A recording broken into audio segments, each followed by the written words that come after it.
Bom dia, meus irmãos, graça e paz do Senhor Jesus, tudo bem? Nós estamos aqui para dar continuidade então ao programa Reavivados por Sua Palavra. E hoje o nosso objetivo é estudar Isaías 5, tá? Isaías 5 ele trata de uma parábola. Como muitos já sabem, parábola é uma história inventada com o objetivo de trazer algum tipo de ensinamento, ok? E Jesus usou muito esse recurso também no Novo Testamento. E aqui Isaías 5 então ele nos fala a respeito de uma vinha, né? Que nós vamos identificar aqui como o povo de Israel. Lá no passado Deus chamou Abraão e prometeu que faria dele uma grande nação.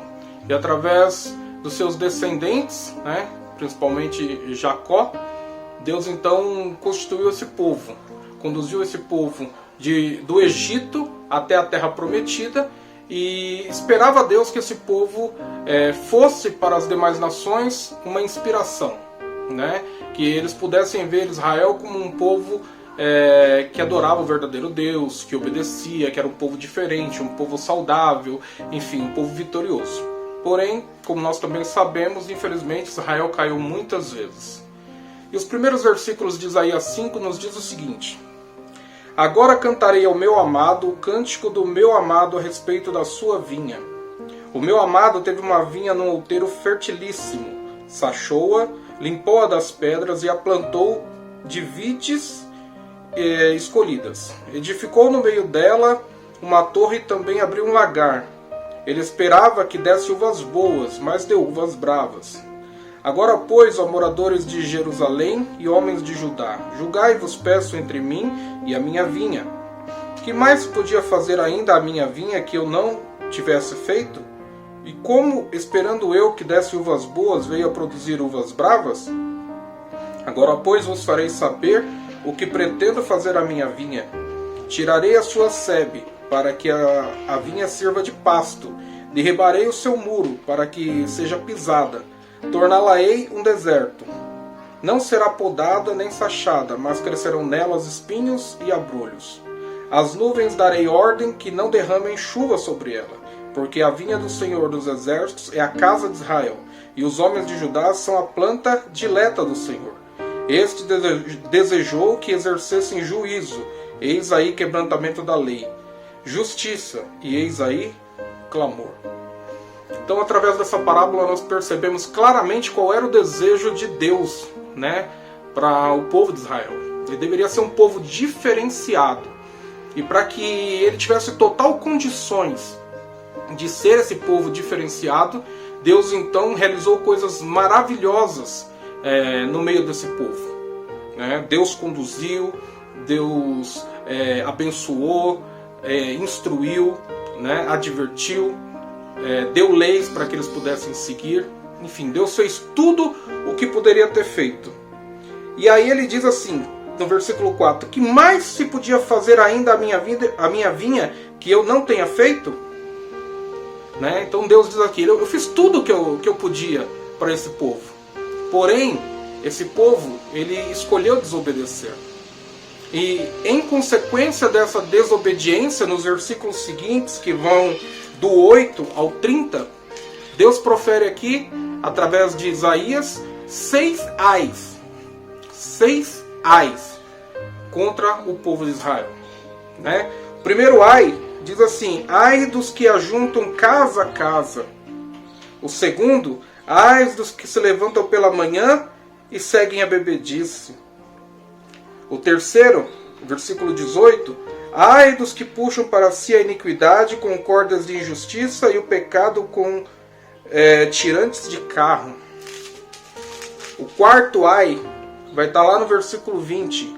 Ai dos que mal chamam o bem e ao bem mal, que fazem da escuridade luz e da luz escuridade, pois o amargo por doce e o doce por amargo. Versículo 21, o quinto ai. Ai dos que são sábios aos seus próprios olhos. Versículo 22, o sexto e último ai. Ai dos que são heróis para beber vinho e valentes para misturar bebida forte.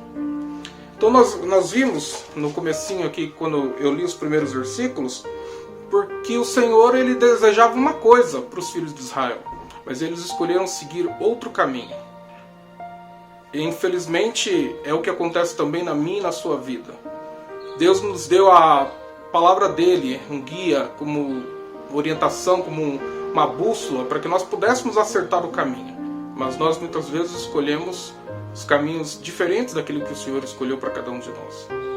Então, eu quero te convidar nessa manhã a tomarmos os filhos de Israel como exemplo para a nossa vida, para que a gente possa fazer diferente.